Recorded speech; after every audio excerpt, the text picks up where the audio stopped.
अंबाजोगाई येथे शेतकरी बचाव कृती समितीच्या वतीने अंबाजोगाई तालुका दुष्काळग्रस्त जाहीर करावा तसेच शेतकऱ्यांच्या विविध मागण्यांसाठी उपजिल्हाधिकारी कार्यालयावर शेतकरी आक्रोश मोर्चा काढण्यात आला। मोर्चातील घोषणांनी शहर दणाणले। प्रामुख्याने राज्य सरकार, कृषी मंत्री केजच्या आमदार यांच्या विरोधात शेतकऱ्यांचा आक्रोश दिसून आला। यावेळी बहुसंख्येने सामान्य शेतकरी आक्रोश मोर्चामध्ये सामील झाले। पूर्ण ऑगस्ट महिन्यात पाऊस नसल्यामुळे अंबाजोगाई तालुक्यात दुष्काळी परिस्थिती, पिण्याचा पाण्याचा प्रश्न, जनावरांच्या चाऱ्याचा व पाण्याचा प्रश्न, खरीप पिकांचा प्रश्न, पीक विम्याचा प्रश्न अशा परिस्थितीत शेतकरी चोहो बाजूंनी आर्थिक संकटात सापडलेला आहे।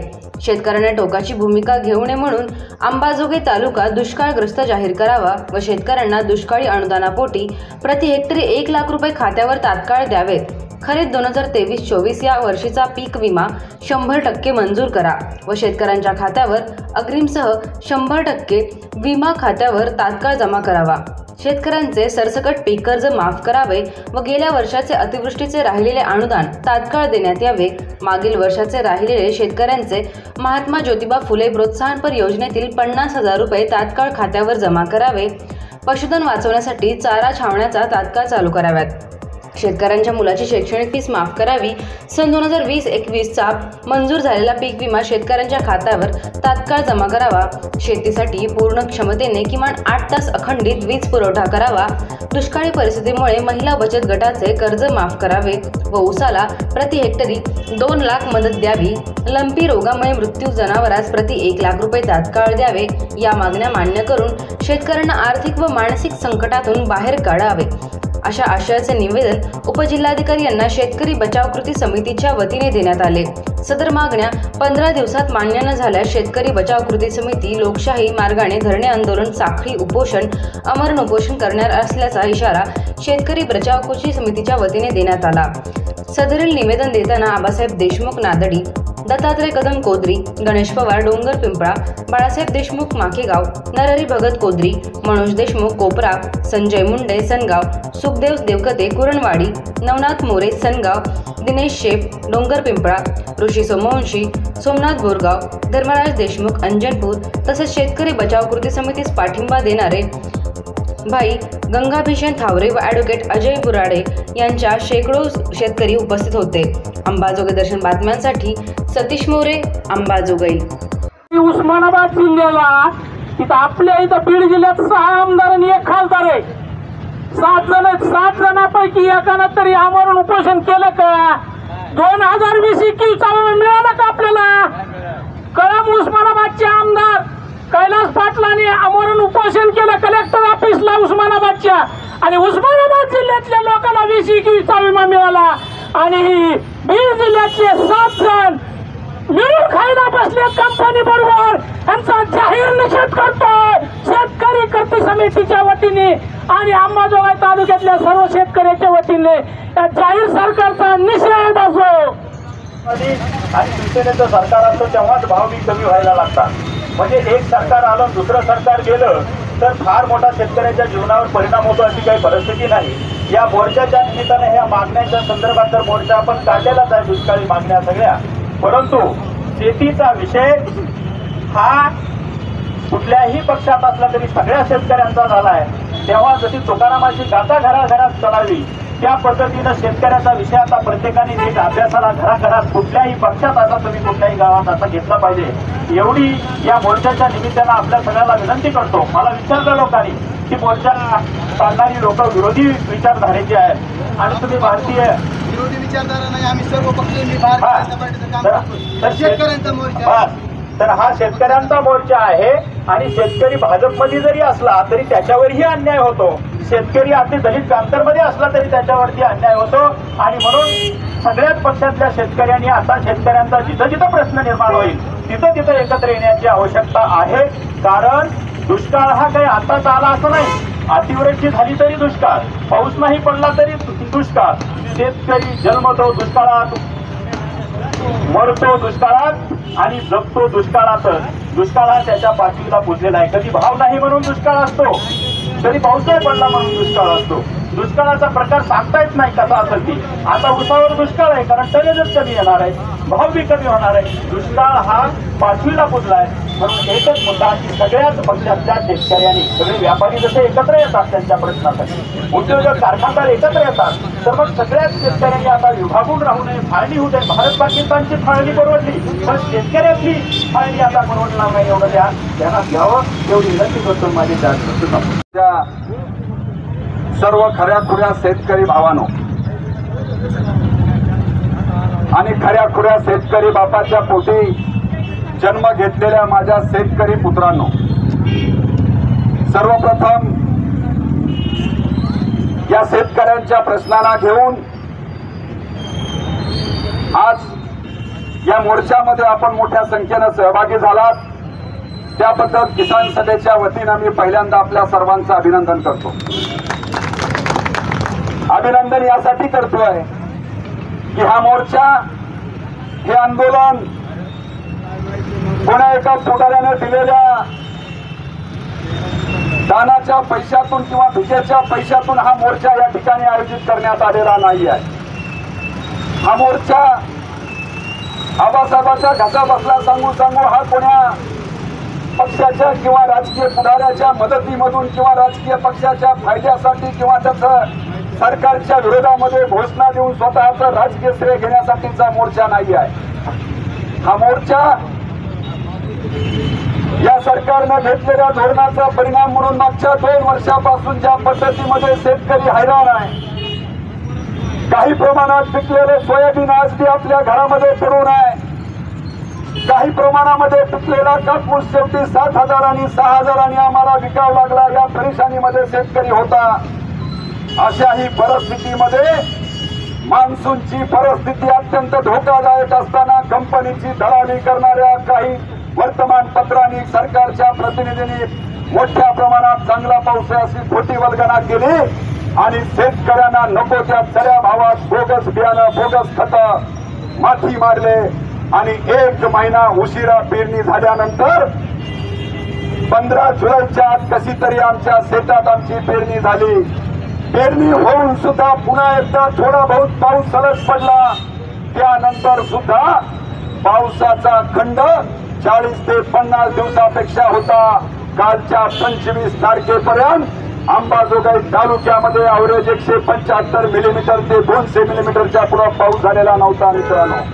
आणि म्हणून एका बाजूला सुलतानांच्या या धोरणामुळे, केंद्रातल्या राज्यातल्या सत्तेत असणाऱ्या सुलतानांच्या धोरणामुळे एका बाजूला शेतकरी हायगायला आलेला, हात गायला आलेला आहे आणि दुसऱ्या बाजूला आसमानी संकट ज्या पद्धतीनं आपल्या बोकांडीवरती बसताय, या प्रश्नांनी आमच्या पोटातली आग आम्हाला बसू देत नाहीये. आणि म्हणून या प्रश्नासाठी तुम्ही आपल्या सगळ्यांची एकजूट केली.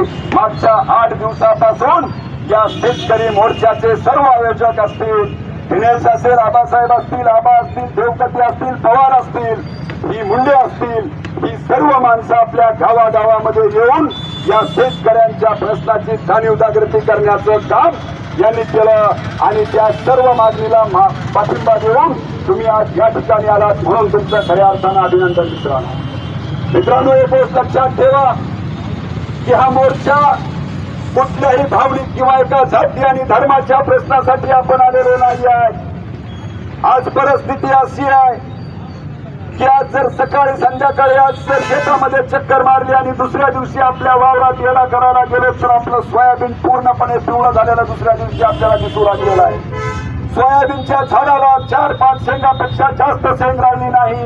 आमच्या डोंगराच्या पट्ट्यामध्ये कापसाचे पाते गळतायत, कोंडे गळतायत. अशी सगळी परिस्थिती या पावसाळ्यामधून निर्माण झालेली आहे. पण याचं गांभीर्य या सरकारला मग केंद्रातला असेल किंवा राज्यातला असेल दिसत नाही आहे. एका बाजूला ही परिस्थिती असताना दुसऱ्या बाजूला मात्र आपल्या सरकारने ज्या घोषणा आपल्याला मागच्या वर्षी केलेल्या होत्या, मागच्या वर्षी सप्टेंबरमध्ये झालेल्या अतिवृष्टीच्या मुद्द्यावरती अनुदानाची घोषणा केली होती, ते अनुदान अद्यापही 50% पेक्षा जास्त लोकांना वाटप झालं नाही. मागच्या वर्षी पीक कर्जमाफीची घोषणा केली, अर्थात कैलासरावांनी सांगितलं, पण त्याची ही पूर्तता सरकार करत नाही आहे. अरे विम्याच्या प्रश्नावरती अख्ख्या बीड जिल्ह्यामधून महाराष्ट्र आणि देश पातळीवरती विम्याचा प्रश्न घेऊन आपल्या मदतीनं किसान सभा केली। या ठिकाणी आपल्या तोंडाला पानं पुसण्याचं काम सरकारच्या कृषी मंत्री असतील, सरकार असेल किंवा अधिकारी असतील, तुम्हाला सरकार आणि जिल्हाधिकारी नोटिफिकेशन काढतं, कंपनी मात्र ते सरसकट नाकारतं। आणि आता तर नवच खूळ समोर आलेला आहे की क्षेत्रापेक्षा अतिरिक्त विमा भरला, त्यामुळं खऱ्या खुऱ्या लाखो शेतकऱ्यांना सुद्धा नुकसान होऊन त्यांच्या अनुदानाची रक्कम त्यांच्या खात्यामध्ये पडत नाही। याला जबाबदार कोण आहे? तुम्ही आमच्यासारख्या खऱ्या खुऱ्या शेतकऱ्याला वेठी धरून सर्वसामान्य माणसाला त्यांच्या मरण्याच्या खाईत लोटण्याचं काम करण्याचं पाप जर या राज्याचं कृषी डिपार्टमेंट मंत्री आणि सरकार करणार असेल तर आता शेतकरी शांत बसणार नाही। अरे ज्या मराठवाड्याला वाळवंटाच्या दिशेनं घेऊन जाण्याचं काम आपण करताय, अख्खे सर्व शेती तज्ञ, पर्यावरण तज्ञ सांगतायत की हा मराठवाडा वाळवंटाच्या दिशेनं चाललेला आहे। पावसाचं प्रमाण दिवसेंदिवस कमी होत चाललेलं आहे। या बाबतीमध्ये या सरकारला विचार करायला वेळ नाही। मागच्या वर्षी केलेल्या घोषणेच्या अनुदानाच्या पैसे वाटप करण्यासाठी सरकारला वेळ नाही। यावर्षी दुष्काळसदृश परिस्थिती असताना सुद्धा विम्याच्या प्रश्नावर लक्ष द्यायला वेळ नाही। कारण शेतकरी मोठ्या संख्येनं जरी असला तरी एकत्र नाही, परंतु जेव्हा या राज्यातल्या काही लोकांच्या सत्तेला हादरा बसत असतो, जेव्हा आपले पद धोक्यात येण्याची भीती असते, जेव्हा आपल्या साम्राज्याला धोका बसण्याची भीती निर्माण होते, त्यावेळेस एका रात्रीमध्ये हजारो कोटी रुपयाची उलाढाल केली जाते। आणि ज्या सरकारला धोका निर्माण झाला, ज्या टीव्हीच्या आणि पक्षाच्या सर्वेनी सांगितलं की तुमचं सत्तेचं स्थान आता हल्लेलं आहे, तुमच्या काही लोकसभेला जागा येतील की नाही माहित नाही, केंद्रातलं सरकार अडचणीत आहे म्हणल्या आपल्या पक्षाचं स्थान बळकट करण्यासाठी हजारो कोटी रुपये खर्चून या महाराष्ट्रातला नंगा नाच आपण उघड्या डोळ्यांनी बघितला। त्यावेळेस मात्र यांच्याकडे पैसे होते, त्यावेळेस यांना जात दिसली नाही, त्यावेळेस त्यांना धर्म दिसला नाही, त्यांना फक्त त्यांचं आमदारकी, त्यांचं मंत्रीपद, त्यांचं सरकार वाचवणं गरजेचं वाटलं।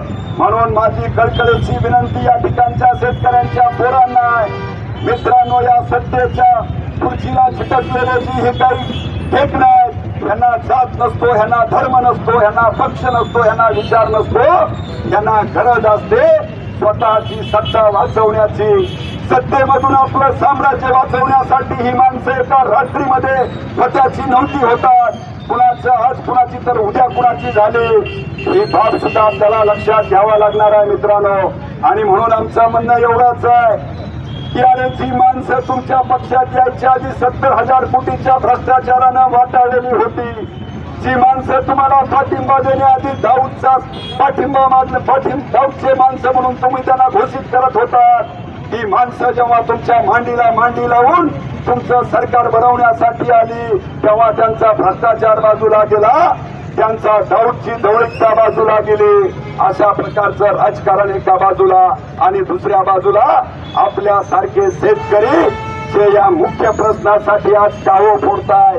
माझ्या शेतात पेरलेल्या पिकाला पाणी नाही, माझ्या या आसमानी संकटात, सुलतानी संकटावर मात करून पिकवलेल्या शेतीमालाला भाव मिळत नाही, जेव्हा माझ्या घरामध्ये आणि शेतामध्ये माल असेल तेव्हा ते सोयाबीन 13,000 14,000 असतं, माझ्या घरामध्ये जेव्हा कापसाची थप्पी असते तेव्हा ते कापूस 13-14 रुपये असतो, माझ्या शेतकऱ्याचा कापूस जेव्हा बाजारामध्ये जातो तेव्हा ते 13-14चं सोयाबीन 6,000 वरती शेतकऱ्याला विकावं लागतं।